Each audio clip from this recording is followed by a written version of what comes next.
Oui, ça c'est fait. C'est parti.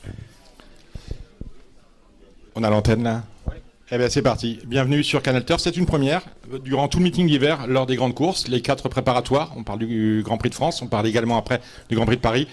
J'aurai le plaisir de vous retrouver pour 1h30 à 2h, où nous allons parler, débriefer certaines des grandes courses, des différentes réunions, à commencer par celle de ce dimanche. C'est la réunion du Grand Prix de Bretagne et vous l'avez vu pour cette première, je suis remarquablement entouré, je ne pouvais pas rêver mieux. Jean-Michel Bazir, qui est quand même l'homme du Bretagne avec 3 partants. Bonjour Jean-Michel. Bonjour. Et on retrouvera pendant le Grand Prix de Bretagne pour débriefer la course, parce que malheureusement il n'est pas au sulky, c'est Pierre Vercuys qui nous livrera les secrets de la course, des choses que peut-être j'aurais pas eu l'occasion de voir, pas l'opportunité de voir, pas l'opportunité d'analyser en direct, et l'œil expert de Pierre Vercuys sera là pour me remettre éventuellement dans le droit chemin. Comme d'hab. Comme d'habitude. Merci Pierre. Mais on retrouve l'esprit de certaines émissions anciennes. Alors je suis très heureux d'avoir Jean-Michel, parce que Jean-Michel, s'il est là, c'est parce que malheureusement, il est un peu en vacances en tant que driver. Oui, je suis sur le coup d'une mise à pied de 15 jours. Mais bon, l'important, c'est les chevaux. 15 jours, une mise à pied qui prendra fin au lendemain de la finale du Grand National du Trot, si je ne m'abuse. Exactement. Donc d'ici là, Jean-Michel a pu, si vous regardez certains des réseaux sociaux, de vos réseaux sociaux favoris, vous avez pu penser que Jean-Michel allait rester chez lui, à regarder la télévision en buvant un bon verre de vin. Mais non, il est là parce que les chevaux sont prêts à gagner. Donc on a requis les meilleurs drivers de la place, celui avec lesquels tu as l'habitude de travailler. Je pense à Alexandre Abrivard, je pense à ton fils Nicolas, je pense à Franck Ouvry. Et bien justement, ces 3-là, on les retrouve au départ du Grand Prix de Bretagne, avec Bélina Josselin, qui, on va pas se le cacher, est quand même au plafond des gains, mais a besoin de course encore avant de donner la pleine mesure de son talent. Oui, c'est ça, c'est une jument qui a eu des problèmes de santé au printemps. C'était une petite fracture, hein. Ouais, c'est pas anodin. Non, c'est une fêlure. Forcément, ça l'a quartier au box pendant 2 mois. Bon, voilà, ça rentre dans l'ombre, mais bon, ça va. Elle va être compétitif au 15 décembre, vraiment. Donc ça veut dire qu'on peut la retenir plutôt pour un prix de Bourgogne, voire un prix du Bourgonnais. Ouais, c'est ça. Elle va courir jusqu'au prix d'Amérique ou peut-être Belgique avec SFR. Donc faut faire abstraction de sa candidature. Le jour J, c'est quand même le Grand Prix d'Amérique où elle a une tâche absolue à ne pas manquer, qui est celle de défendre son titre. Nous sommes d'accord. En revanche, les 3 premiers de ce Grand Prix de Bretagne sont qualifiés pour le Grand Prix d'Amérique directement. Ouais. Et là, on a 2 fers au feu et 2 premières chances. D'ailleurs, c'était les 2 favoris ce matin, très tôt à la cote, Davidson Dupont et Looking Superbe. Bah oui, ce sont deux trop bons chevaux. On a préparé ça comme qu'on sait à peu près faire. Et puis là, cette fois-ci, ils vont être déférés des 4 pieds. Donc forcément, ça leur confère une très très bonne chance de réussite. Est-ce que tu as une préférence entre les deux? Alors l'un très bien couru dans les différentes courses, ces 2 courses de rentrée, c'est Davidson Dupont. Il était quand même ferré assez lourd. Ouais. Là, on le défère des 4, il va se sentir tout léger, ça devrait bien se passer. Le cheval est transformé quand même depuis l'année dernière. Oui, le cheval, il a encore, en plus, il a passé un printemps magnifique, il a repris de la masse musculaire. Cet hiver, je crois qu'il est au top de sa forme. Là, il est déféré des 4 pieds, même s'il n'est pas à 100%, il est prêt à faire une grande course. Et Looking Superbe, on l'avait vu quand même mi-figue, mi-raisin, la dernière fois, c'était beaucoup mieux. C'était beaucoup mieux, c'est ça. Oui, c'est vrai qu'à l'automne, c'était vraiment bof. Et puis l'autre jour, il a remonté le bout de son nez. Enfin, c'est un cheval, il faut travailler assez durement. Et voilà, on s'en est occupé un peu plus. Les prix de sang sont bonnes. Normalement, il devrait finir à une très bonne valeur. Donc Looking Superbe également déféré des 4, ce n'était pas le cas la dernière fois. Donc on retient ton préféré entre Davidson et Looking?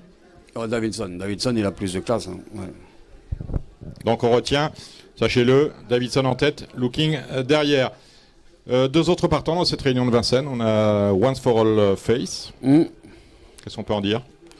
Once for All, il est sur sa distance de prélégation. Et même s'il est en 2e ligne derrière Altostar, je pense qu'il a une première chance.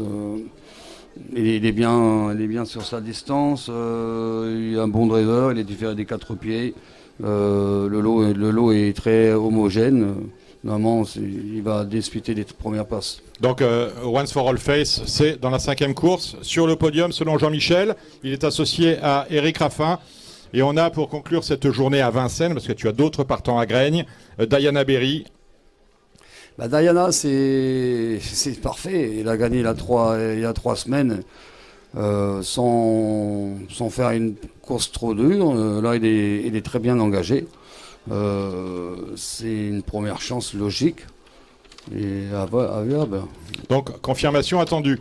Ouais.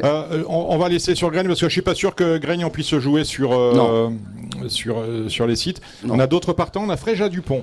Fréja, non. Fréja, elle est ferrée. Voilà, elle a bien couru au début de meeting, mais après là, elle reste ferrée. Donc forcément, dans cette configuration, elle n'a pas de chance. Ouais. Et on reste, bon, même si Fréja Dupont sera quand même un peu jouée, parce que c'est la jument de classe quand même de ce lot, même si elle attend de voir, tu as quand même 3 autres partants dans ce prix de voici léger, que sont Kalina, Hard Times et Gazi BR. Bah, les 2 premiers, j'ai situé pas trop. Ils viennent d'arriver de Norvège il y a 15 jours de cela. Bon, peut-être une préférence pour la petite Kalina. Que drive David Thomas. C'est ça. Elle a l'air brave et rapide. Quant au cheval drivé par Benoît Robin, la Arctam. On regarde courir. Non, Pas parce sûr. que non, on va aller faire des cas. Après, à chaque fois qu'il s'est produit sur la piste de Vincennes, ça va pas être trop concluant. Donc là, il a gratté pour cette course. On va voir. Donc Hard Times, attention. Kalina, on aime beaucoup. C'est là sur cette distance de 2100 mètres. Et en deuxième ligne, on a Gazi BR qui est associé à Alexandre. Bah, Gazi, il était à La Rochelle. Il a été à La Rochelle le 2 novembre pour essayer de gagner, et puis il est parti au galop. Enfin bref, ça s'est pas bien passé. Du coup, il n'a pas fait de course. Là, je pense qu'il peut être un peu court. Donc on a fait à peu près le tour. Je pense Ouais, que on a j'ai rien tout. oublié. Mais après ça, la journée sera quand même bien remplie. Ouais. On peut peut-être en gagner 2 ou 3 aujourd'hui. Oui. Normalement, on est venu pour ça. Un mot sur les courses de lundi, parce qu'on a une course où on a Colonel et Kalaska de Guèze. Ouais, dans la Colonel première, vient de gagner et Kalaska, c'est peut-être un peu mieux. la course du Quintet. Kalaska, on a essayé de préparer ça aussi. C'est des bonnes courses pour elle. C'est réservé à la génération de 7 à 10 ans. La jument, elle a fait une super barnée. Elle est certes montée en gamme, mais bon, je pense qu'elle a encore un peu de hargne. Quant à Colonel, lui, il gravait les échelons avec, somme toute, un peu de facilité. L'autre jour, il est imposé 2100 mètres. Là, c'est 2007. Bon, faut que ça roule un peu. Il faut pas qu'il s'énerve de trop, mais c'est un cheval qui a toute ma confiance en ses premiers jours d'hiver. On le disait, c'est le prix de Montignac-Charente, c'est le Quintet. On a pour être complet, on a un 3e partant qui est associé lui à Gabi Gélormini. C'est Superfez. Superfez, lui, il est monté en gain. Ça commence à être difficile pour lui. On va faire un parcours économique côté corde, et puis on va prendre ce qu'il y a à prendre. Donc on retient Kalaska de Guèze, Colonel et Superfez, peut-être pour une 4e, 5e place. Je vous demande d'applaudir Jean-Michel Bazir qui nous faisait l'amitié et l'honneur d'être présent parmi nous pour le lancement de ce programme qui nous occupera durant tout le meeting d'hiver. Jean-Michel, merci, on vous renvoie à vos obligations parce qu'on a 3 fers au feu dans le